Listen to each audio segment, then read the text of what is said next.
ભૂરિયાની દુકાન. એ દુકાન પાસેથી જ્યારે નીકળે છે તેના કાન સુધી દુકાનવાળા ભૂરિયાના મોઢેથી નીકળી એના મા બહેન માટેની ગાળ સંભળાય છે. સાલું કેમ ભૂરિયા આજે મને ગાળો આપે છે? ભૂરિયો પાટલા પરથી બૂમ પાડે છે. ખબર પડી છે એવી કે તે પણ છગનના ત્યાંથી કરિયાણું લીધું છે.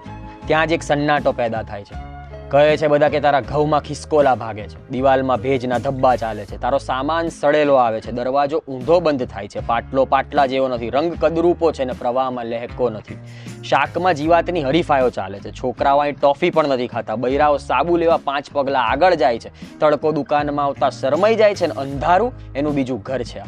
કે આ દુકાનમાં ભૂરિયા તું બેસે છે, તારા વાળ સડી ગયા છે, તારી કમર પડી ગઈ છે, તને છાતીમાં સ્તન આવે છે, તારું લિંગ લબડી ગયું છે, તારા નાકમાં લેટના ખાડા છે, કે તારા શ્વાસમાં હારની સુગંધ, કે તારા વિચારો સળગી ગયા છે, તારામાં અક્કલ નથી બાકી રહી, કે તારી બોલીમાં વાંક છે.